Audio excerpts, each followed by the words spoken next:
Welcome back, friends, and now let me put Tantra in perspective for you. So, Tantra is basically first world art at third world prices. Exciting.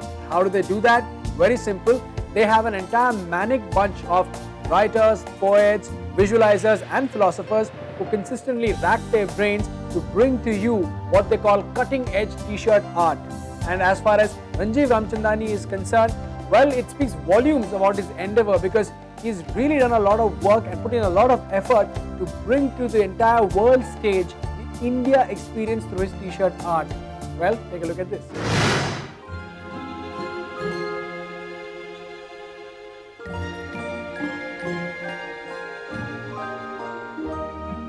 So when I started in the early years, it was a bit well, it was the most fun time because the kind of freedom to do what you want to do, and the sheer space that this country gives you, in terms of the subject matter, and the ability to just do what you want to do without somebody telling you, hey, you can't do this or you can't do that. To follow your own inner voice and your own heart is absolutely exhilarating. There's the sheer energy that you get, which you didn't know internally. It just kind of comes out, and you feel better, you feel stronger, and when you put out your product in the market and you get the response, it's I must say it's the most ultimate feeling that you can get. As a person, as an entrepreneur.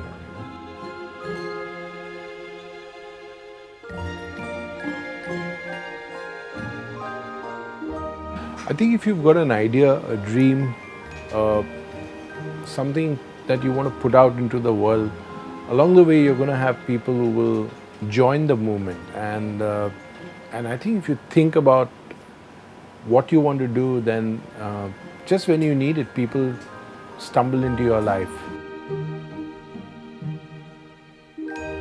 What started as an experiment a decade ago is now a cult brand with thousands of outlets across India. It is also exported to France, West Asia, Australia, UK, Hungary and South Africa.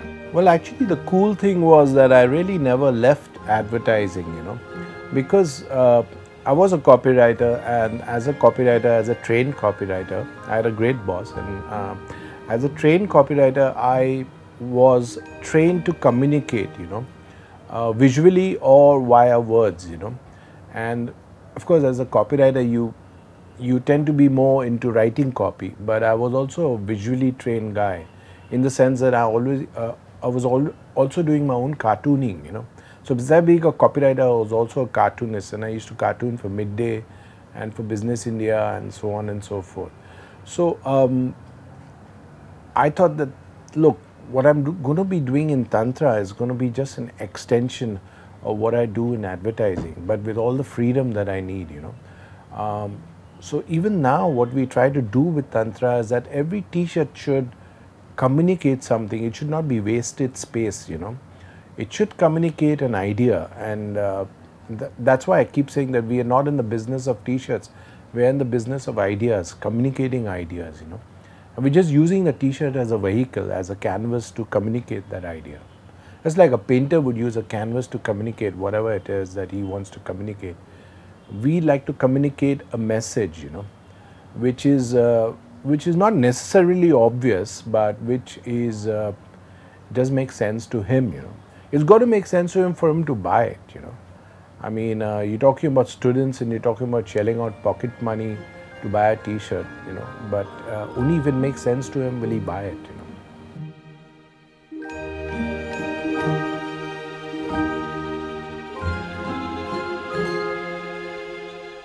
Ranjiv, who's a self-made entrepreneur, emphasizes the need of education in his own way. He feels that it is the passion for your work that catapults you to the orbit of success. You know how it is in India.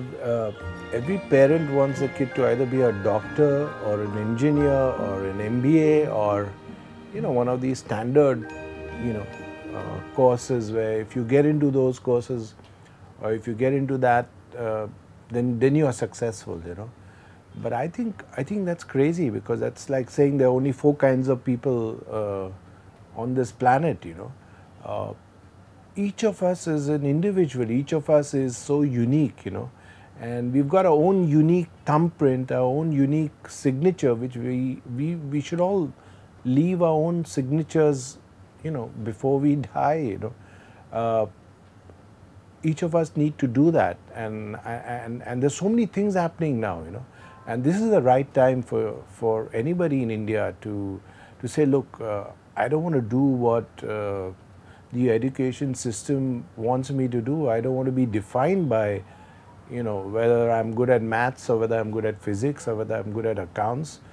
I want to do my thing, you know. I want to do something that I've thought of. I want to chase my idea, my dream, and it's something that may not have been done before, you know. It may be something totally new and unique, you know. It may be something very innovative, but I want to chase it because I'm convinced that, well, I'm convinced that not only is it a good idea, it's going to make me money.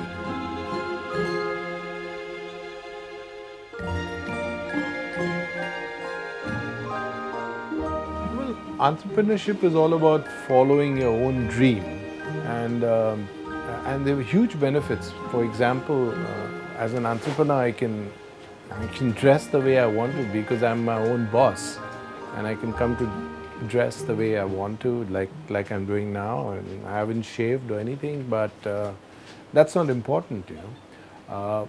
What's important is that you can define your own pace in life, and that's very important, because when you define your own pace, you're more true to yourself, you know, and you're not doing things which are too hurried, you know. Sometimes external pressures make you want to do a job which should have taken 3 days in 2 days, you know. So that makes it difficult. Being an entrepreneur, you decide what pace, how fast you want to grow, or how slowly you want to grow, you know. And the third most important thing about entrepreneurship is that you can work with the people you want to work with, you know, right from the kind of people who are employed with you to the people whom you do business with. So if you don't like to do business with somebody, you can just stop doing business with that person. And that's a decision that you can take, you know. And that ultimately leads to greater happiness, greater internal, you know, happiness for you as a person.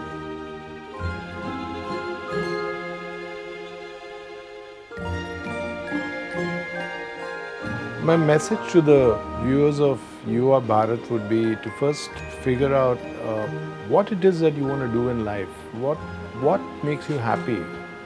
First, analyze yourself, you know, internally. And if you're not happy doing something, then maybe you need to just change the gear or change the direction of the car, you know, and go in the direction where you find that happiness. And ultimately, if you're happy doing what you're doing, you are ultimately going to be successful in what you're doing, and everything else will follow naturally, quite naturally.